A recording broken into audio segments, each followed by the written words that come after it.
Welcome to our webinar today. My name is Bill Baker. I'm with Firestorm in Atlanta, and we're pleased that you can join us. This is part of the Crisis Coach webinar series that is presented and co-hosted and underwritten by the Tennessee Association of Independent Schools. This is number 7 in the 2015 series of the Crisis Coach webinars. If you want to watch previous webinars, you can go to firestorm.com where we have recordings of the past webinars. You can also register for future webinars. Today we're going to be looking at completing your intelligence network. Our presenter is our founder and president, Jim Satterfield. We invite you to also become our friend at Facebook, Firestorm Solutions. Follow us on Twitter at Firestorm Soul. There is a hashtag. That hashtag is Crisis Coach. Firestorm transforms crisis into value and empowers you to manage risks and crises. Firestorm expertise is crisis management, critical decision support, crisis communication, crisis public relations, and consequence management.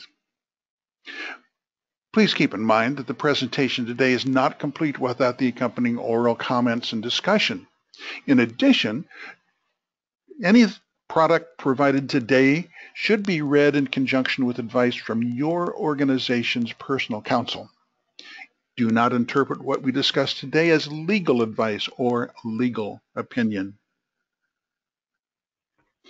Firestorm is pleased to have a wonderful relationship with the Tennessee Association of Independent Schools. They're our underwriter, co-host, and sponsor of this webinar series. And we invite you to go to Tennessee Association of Independent Schools, and they have interesting things on their website, and they do publicize our webinars as they occur. And Bill, I'm going to jump in. Rich couldn't be with us, and Jill is in the process of coming on board for our call to our webinar today. So if you see her a little later as she joins, we'll reach back and have her say a few comments about some of the activities that are being planned by the Tennessee Association, and we'll move ahead with the rest of our webinar if that's okay today. So as we think about the Tennessee Association, the mission of the association shown on the screen is shows the value of schools working together. And since 1973, you look at everything that's been accomplished in Tennessee, and we are very excited about the relationship and being able to work with the schools there to make a difference. And for all of you that are joining us today as a school in Tennessee, we thank you for the work that you do in helping our young people learn and to grow in every way possible. So my name is Jim Satterfield. I'm the president and founder of Firestorm, and certainly glad to be with you as we talk about building on the foundation of the intelligence network. And we didn't do webinars in July and August with the Tennessee Association, but if you would like to go back and learn more about how you create an intelligence network, you can go to the Firestorm website and look at the RenWeb webinars that were done in July and August, and that'll give you a way to pick up that data and gain some additional insight into building in that foundation. But the key is that there's information that's out there that will impact your school, and you need to understand that. And I'll try to give you examples of that today as we go forward. But we're also always focused on understanding where we are. And clearly, you know what you know. You've been in the business of helping your school be prepared for a variety of exposures and risks, and you've got that portion of your program in place. And there's some things that you know that you want to do, but you don't yet have them there. So what you know you don't know, you've got that pretty much identified, and you're beginning to work on it. But that orange portion of the pie chart that's on the page now is the one where your biggest exposure rests. It's those elements that, how do you know what you don't know? And if you think about that, that's where we're going to focus today. And we're going to be talking about how we advance and build on the foundation of that intelligence network, and by taking a good look at where our program is within our school and identifying what we need to do to help us achieve alignment with standards and best practices. So where do you start? How do you get that done? Well, there's a life cycle, just as in any continuous improvement process, and preparedness is a great example of that type of an event, where you'd start out and you'd start at the top there around that little oval with a self-assessment. If you haven't had an assessment of where your plans are relative to standards and best practices, all you have to do is ask. The cost of that has been underwritten by the Tennessee Association, so let us know and we'll be glad to schedule an assessment and interview and talk about where you are relative to standards and best practices by asking some very direct questions in that process. The other thing you can do is do a benchmark gap analysis. That's a much more formal process. It's a review of your documents and procedures and some interviews and probably a site visit as those elements would work out and coming and moving through each of those elements. That's a more formal next step and an escalation up from the self-assessment. In either event, after those, we'd recommend that you do a risk analysis, a business impact analysis of where you are. What are the risks and threats that we're exposed to? What are the impacts on our school if, in fact, that they occur? What are the financial impacts, the operational impacts, the impacts in each of those areas? What strategies do we have in place to address those? How do we plan? The strategies are the what are you going to do. The planning is the how you're going to do it, having the checklists that are actionable that would be carried forward. The crisis communications would be understanding the vulnerabilities and threats. For each threat, what's the message that we would give to our students, to our parents, to our teachers? What do we give at each stage of that escalation as that threat materializes and comes forward or becomes reality as we move through the process? What's the mode of communications? Is that a PA announcement? Is it an email? Is it a text message? Is it a call and notification? All of those elements and thinking through every one of the risks that we plan for. Then the training and the awareness level. And we're going to talk a little bit about awareness today and some about the assessments and the activations. It will give you some new tools that I think you'll find that will be helpful in that process as we continue. And then testing and exercising of your plans.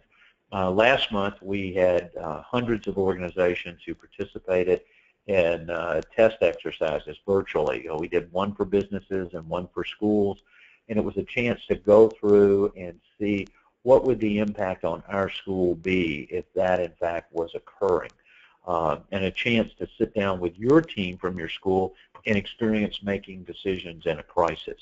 As you think about that, we had schools sitting around conference tables or in a classroom going through the exercise, making the decisions about what they knew and what they were concerned about, what's the action or strategy that they would implement, also going on with what is the communications that they would send out, what would they monitor around those. So as you see that Firestorm does another virtual exercise, that's a great opportunity to get your team together and let them experiencing it, those others, and you can benchmark how your school did relative to the other schools who were going through the event. And sometimes they vary as we design the exercises, but it's based upon what we're seeing occurring in schools.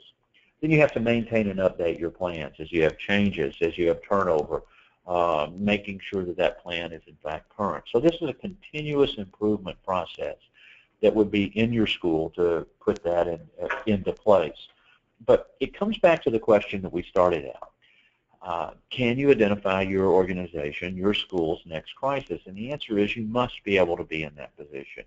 That's why you've been tasked with this particular assignment. That's why you're on our webinar today, is taking a good look at what you have in your school and the intelligence that you put into place. Because our goal here is to understand now, before it escalates into a problem, before it escalates into a crisis, before it impacts an individual student within our school.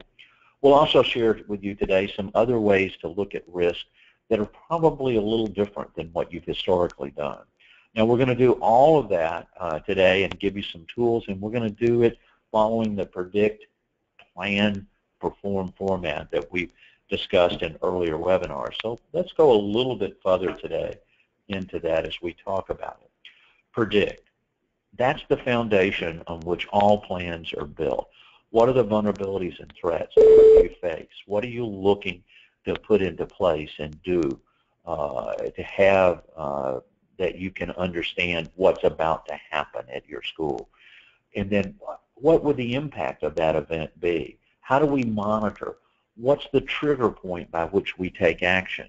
Now, this could relate to weather, which we all get the weather forecast. We're anticipating severe weather and impacts. It could be behaviors of concern, something that's happening to a particular student that we need to deal with. Those are all elements that we need to be associated with. And then moving from the predict, what is our plan? What are we going to do now that we've predicted that this is happening or could happen? What is it that we need to do? At the low level, it would be our emergency response following the standard protocols. That could include lockdown, lockout, shelter in place, evacuate, all of those elements that would come together. From a strategic standpoint, it could be broader than that. How do we maintain school in the event that there's a communicable illness outbreak? What actions do we need to take place associated with it? What physical security plans do we need to have in place?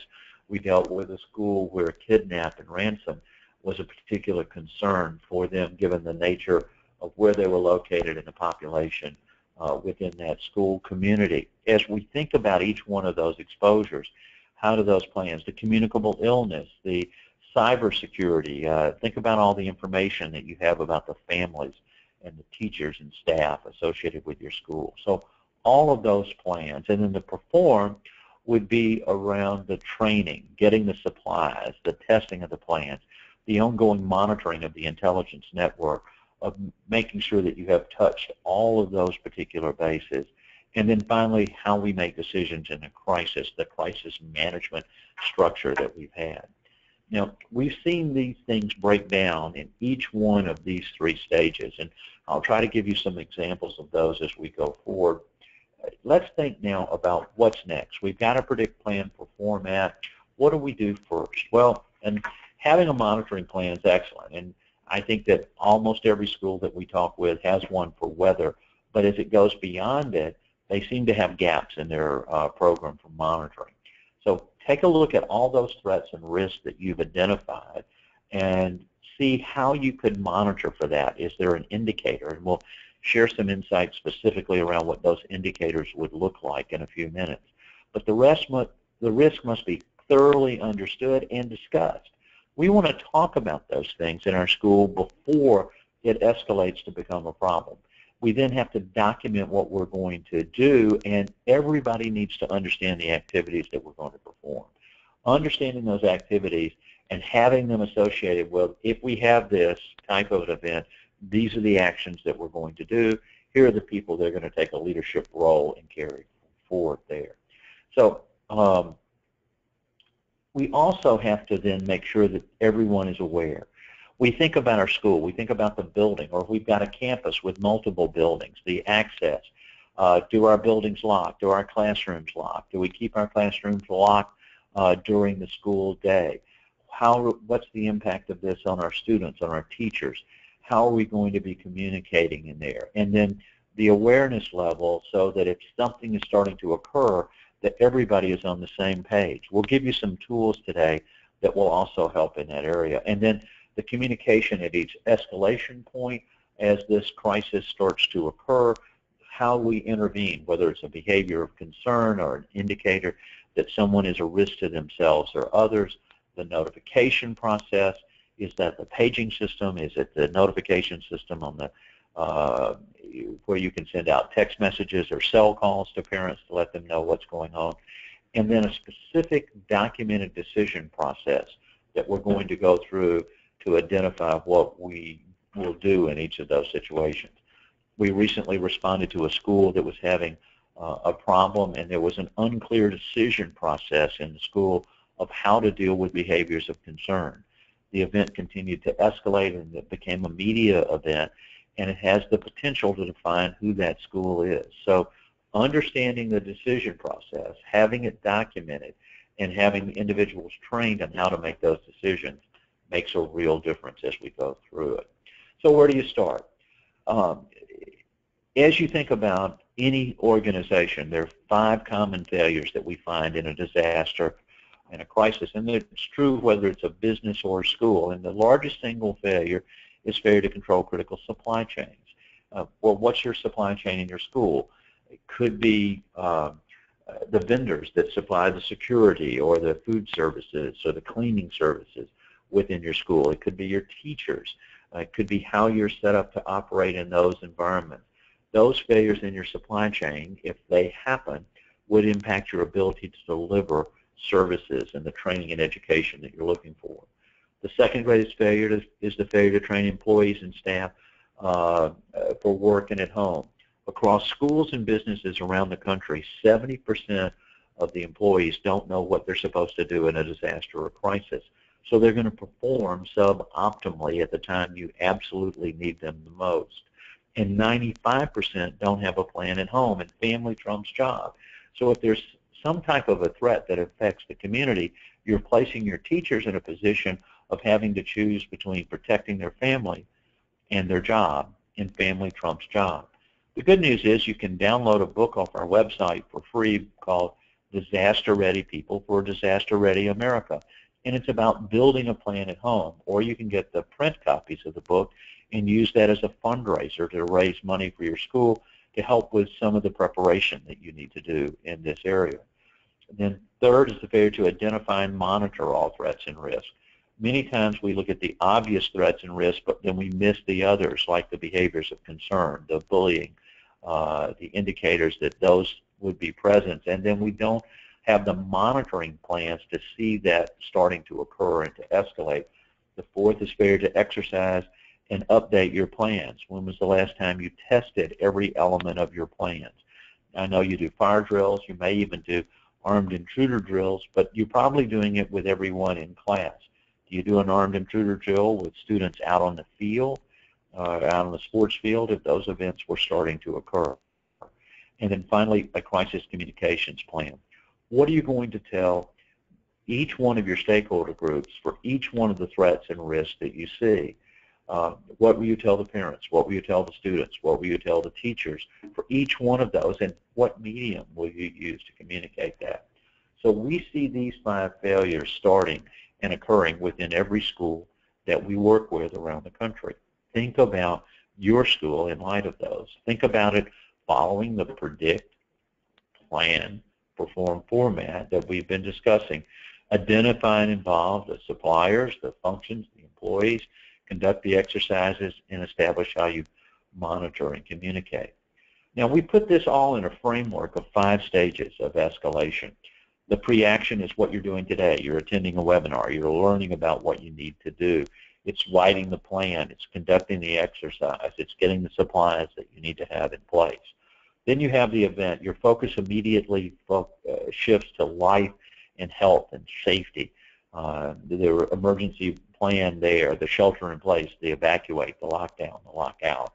And so it's a very tactical response at that onset moment. As soon as the initial threat starts to subside or de-escalate, then you're going to be doing an impact assessment. How bad is it? You do a high level first, and if it's severe, you do a much more detailed analysis. Are we going to be out of our building for an extended period of time?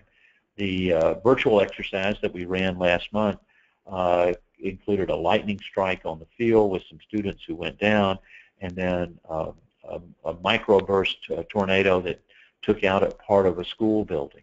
And so as you think about that, the level of response varies greatly across those. And if it is a severe impact, then you're going to declare a crisis, activate your crisis management team.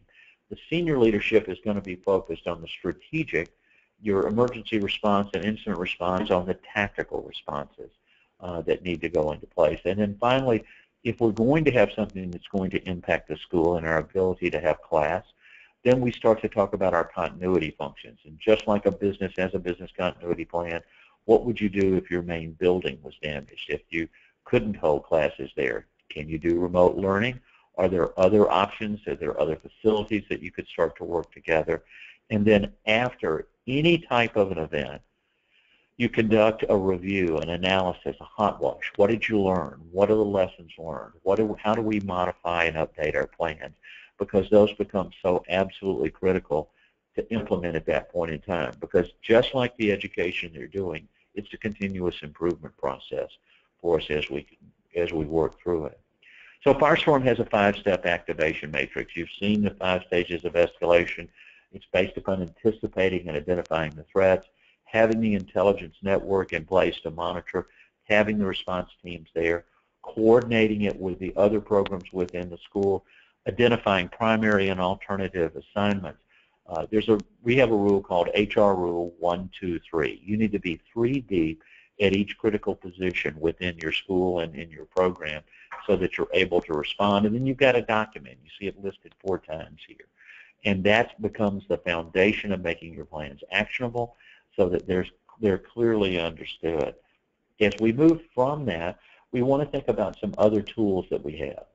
If you haven't identified all your threats and risks, now is a good time to start to do it as we start the school year. And here's a tool. If you look at the top form there, it says it's a hazard impact matrix form. In this spreadsheet, you can start to list the type of an event that would occur down the left-hand column. You think about for each event the probability. Is it very low? Is it very high likelihood that it would occur? Think about the onset. It would happen quickly or it would happen slowly. If you're a coastal school, you might know that you'd have warning on a hurricane for a long time before it would hit. A winter storm, you could have notice from the media a day or two that looks like we're going to have severe weather that's coming up. A tornado might be a much shorter warning cycle. I know that we've had flooding recently in the last couple of years in the Nashville area. So thinking about the impact and the onset of those events. The forewarning, how much warning do we get? Is it sufficient? Is it insufficient? The duration, the intensity. Now the impact on our people, on our property, on our business. What's the total impact? And then you multiply these numbers across and you come up with a relative risk ranking score. So the higher the number, the higher that you want to be focused on it. That doesn't mean that a low probability number won't occur, but we certainly want to address all of those with the higher numbers. And we find it helps if you think about this in 4 large buckets. First, the natural. What are those things that could happen that are weather-related, that are natural disasters that could come? And you'd list those and go through this. And those that are biological. This could be a chemical spill or a release. It could be a communicable illness. We had a school in North Carolina that's already had an intestinal flu that moved through the school. A camp this summer with measles. We're also seeing a SARS outbreak occurring outside of the United States. The technological, the cyber breach and concern there, that's one that is an increasing concern that our schools are facing as we see much more common to have that information stolen and shared, and the exposures associated with that are increasing. And then human-induced. Now that could be the violence, it could be the bullying, the sexual molestation, it could be an accident that occurs, an accident with a school bus. There was a story on the news yesterday about they were looking at a school zone and people were driving through it at 50 miles an hour during the morning when the students were coming to school.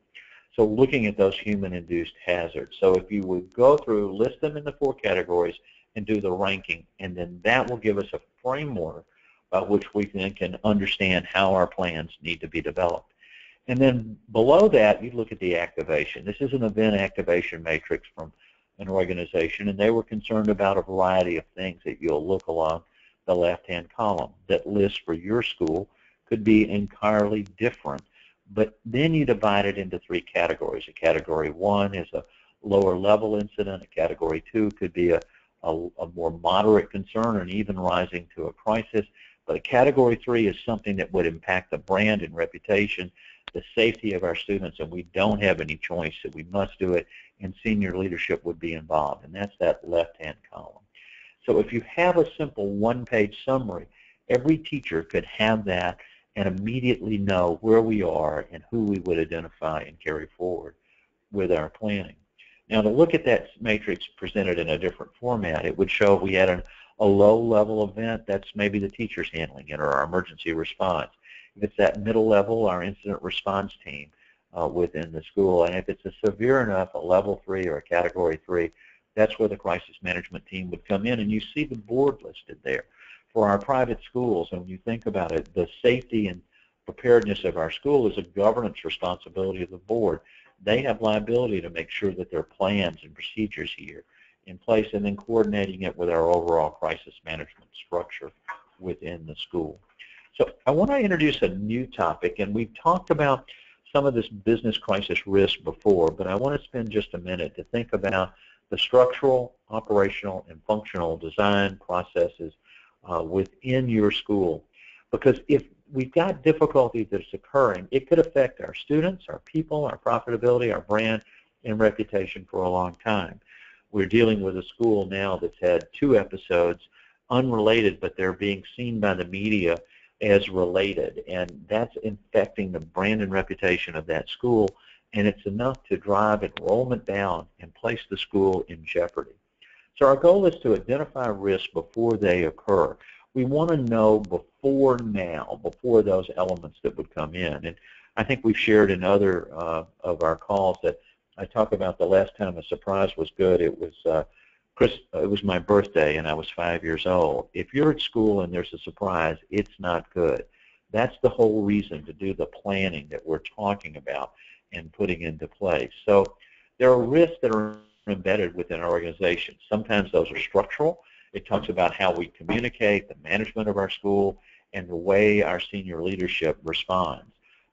We were recently involved where a decision was to readmit a student who had been expelled as a result of behaviors of concern, and there was an arbitrary decision made because this student felt sorry about what they had done. There was no psychological study, no psychiatrist involved, no one rendering an opinion that this student would be no longer a threat to themselves or others. And as a result of that, that triggered a whole series of problems for the school because of the leadership's decision. Operationally, how does the school handle its basic business processes?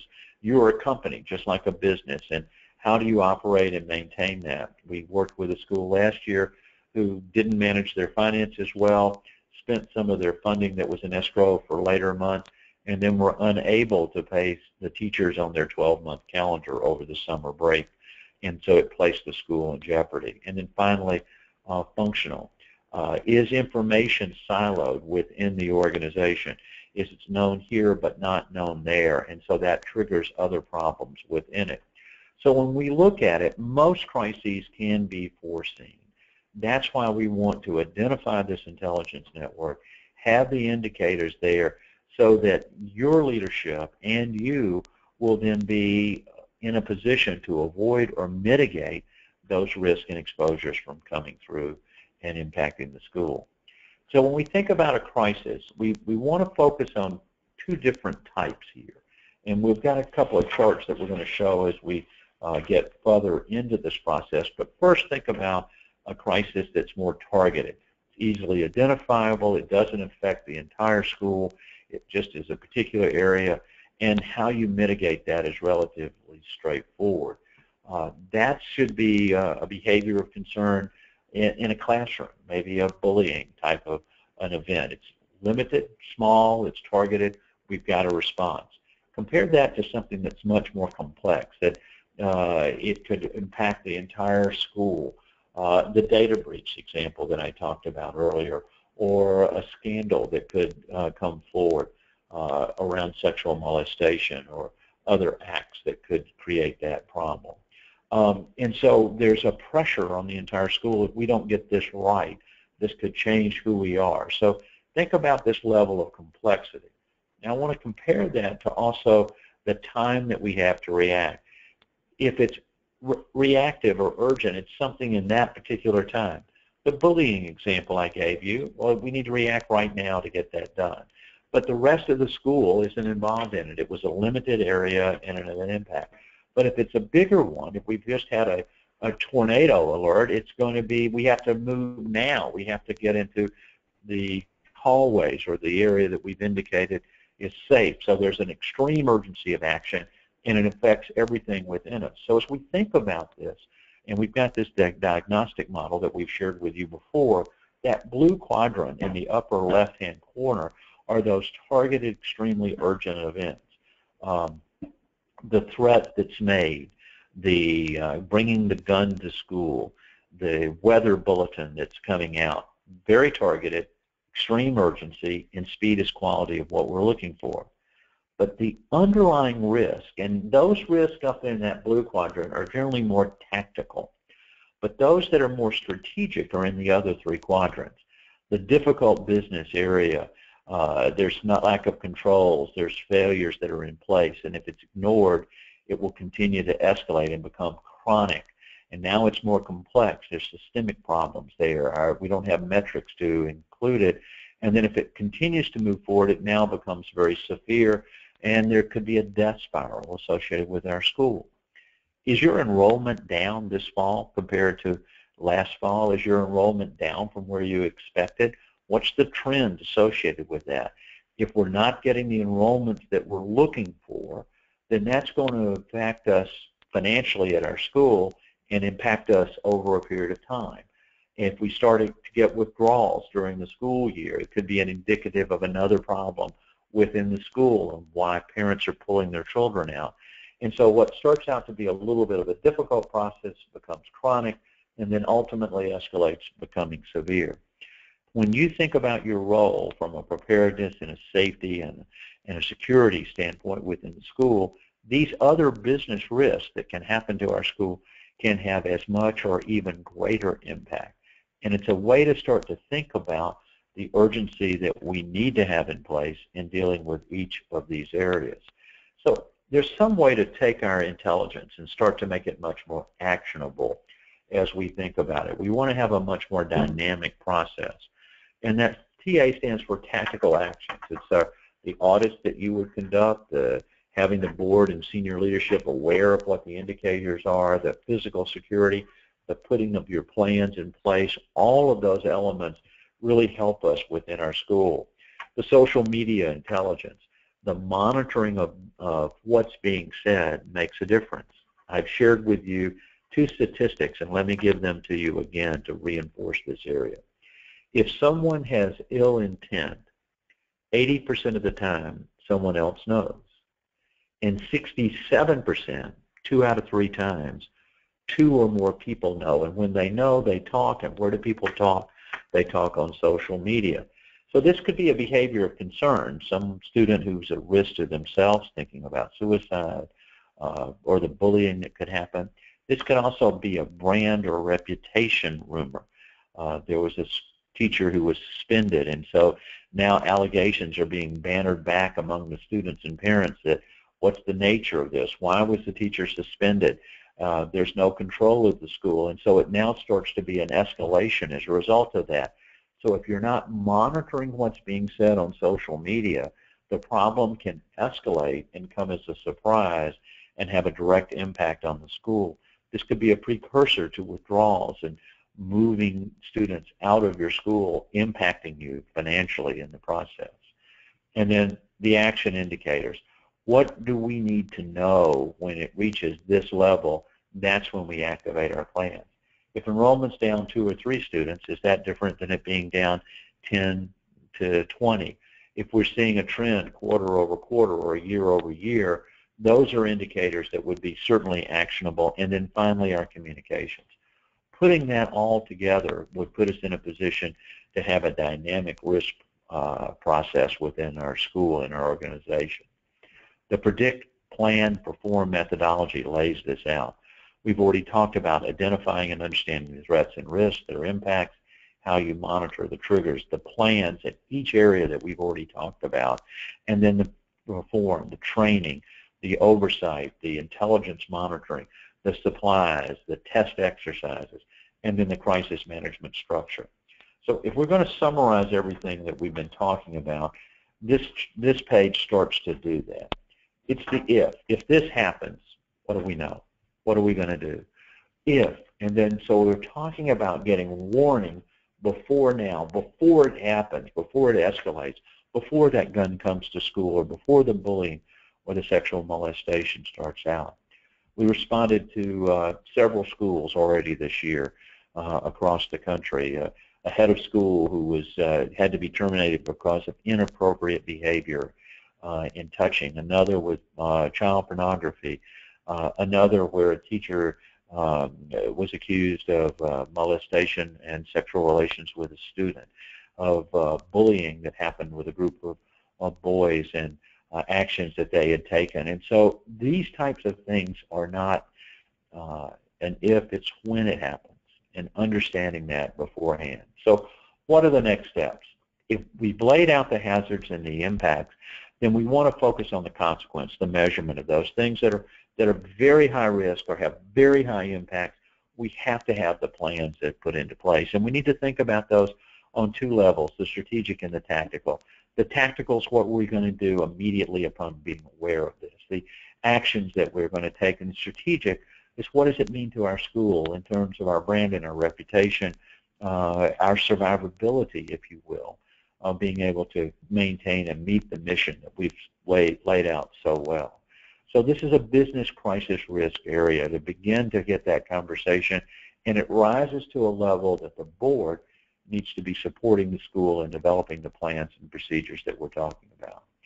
Having an intelligence network, if you're not monitoring social media, if you don't have a plan to listen, if you don't have the ability to look and do an investigation, you're going to find out that there was an opportunity that you could have known, that you could have intervened. And that's going to be a challenge for all of us as we look going forward. We see regularly that these behaviors are discussed and shared, and you could have had that intervention before a child was hurt or even worse, died. This is an opportunity for us to take control, and the good news is it can be done very inexpensively. Now, in the past, we built plans and put them in binders and kept them nicely on the shelf, but today, instant access is the key. You can have your plans downloaded onto smartphones. Every teacher has a smartphone. They have it in the palm. They're no more than 3 feet away from it at any given time. So if you had your emergency plan right in their hand at the time they needed to have it, that would be very helpful.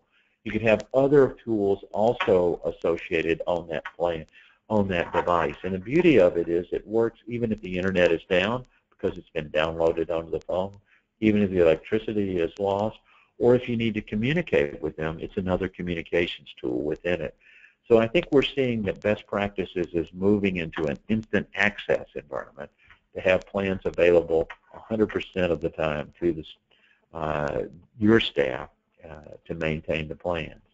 So I would encourage you to participate and contact us if you want to get a self-assessment of your plans. And the next time we do a virtual exercise, as we did last month, I would encourage you to get your team around a conference table or in a classroom, participate in that exercise to focus on what is it that you know, what are you concerned about, what is your strategy, what are your communications, what are you going to monitor as those events continue to escalate and carry forward. And then make sure that your plans are in alignment with standards and best practices. Get involved with the local police and fire and have them look at what you have in place to make sure that those elements are there. Create your own intelligence network and have a clear path of how that intelligence is gathered and communicated and the actions that you're going to take at each step along the way. And then schedule training. Now, the Tennessee Association of Independent Schools has set up this webinar series for you through the school year, and we'll be laying out a school calendar for 2016 with the topics, and there'll be another crisis coach workshop in the spring that you can attend together. So why don't I take a breath here, and as we look about the warning and the challenges ahead. Jill, I know that you've joined us, and I'm glad to have you on with everyone today. Anything you want to share from the Tennessee Association? The biggest thing I want to share is the thank you for all that you are providing for our schools. I would like to remind anyone that is online today or in the webinar today that Jim Satterfield is coming to Tennessee. He'll be in Franklin at Battleground Academy on March 3rd. And my favorite thing about this workshop, it's a little different than our past ones, the Crisis Coach Boot Camp. After Jim goes through many wonderful exercises, there's a chance for you to have his team look through your crisis plan where they can review and analyze the strengths and the gaps that you have in your plan. So I just want to call people on to March 3rd and getting registered now to plan ahead to bring a group of people, because just one person coming doesn't really help a school. It takes a team hearing the same things at the same time and being able to collaborate while hearing this information. But thank you, Jim. This was another, of course, wonderful webinar. Well, you're very nice, Jill. And I want to reinforce something that Jill shared. Having a team of people sitting at a table together, listening and thinking about, well, how would we do that? What does this mean to our school? Makes a real difference. And we've sat down with schools and reviewed their plans and started to point out to them and say, well, our plan says this, and then we start to say, well, how would you do that? And they say, well, our plan doesn't tell you. Now you've got a gap. Now you know what you need to go back and fix and to come together. So let us know. We'll be glad to do that. We want to schedule that so that we've got enough people there and take the proper time to sit down and go through one-on-one if you want that hands-on review. In the meantime, if you'd like to just have a review of your plan in the self-assessment, we'll be glad to do that again at no cost. There's certainly going to be challenges ahead for us during the school year. We've already had a busy kickoff to this particular school year with events that are tragic that have occurred. Those events are impacting the schools that have had them. Our hope and our prayer for you is that that won't be your school, but we know that this school year will be like every other. There's going to be challenges ahead. If you haven't created your intelligence network, then that challenge, that event is going to come as a surprise. And that means that your response will have to be developed in the middle of the event occurring. And generally we have found that that's suboptimal, that things are said or not said, things are done or not done that have a disproportionate impact on the school. So I would encourage you now to be thinking about those things and having the intelligence network with predetermined monitoring and triggers, having the access to your plans, thinking about this both at a tactical and strategic level will make a difference. So our thanks again to the Tennessee Association of Independent Schools for underwriting this webinar series and arranging the workshops and the hands-on opportunities. And if your school finds itself in crisis, one of the benefits that your membership in the Tennessee Association of Independent Schools provides you is the initial response at no cost. We'll be glad to get on the phone with you and talk about what you should say, what you should do, and more importantly, what you can expect to happen next. And so that's another benefit of membership that comes. So if you've got questions, feel free to reach out to us at firestorm.com. You can go there and fill out a contact form on our website, and we'll get back to you, or you can drop us an email at webinars@firestorm.com, or you can pick up the phone and call us at 800-321-2219. I know that this is going to be a busy school year. It's going to be a good one. You're going to have the joy of learning. You're going to have the community that you create and the values that you support being dealt with. But there are warnings out there. We've already seen those things start to occur in schools, and unfortunately, this will be like other school years. We're going to experience things that we wish that we hadn't, but we will be forced to address. So thank you for all that you're doing in your school to make it a safer, better community for everyone that's involved. I look forward to our webinar next month, and we'll continue to share with you the editorial calendar for next year, and then seeing you in March in Tennessee. So thanks, everyone. Thank you, Jim. Thank you. Have a great day. Bye-bye. Bye-bye.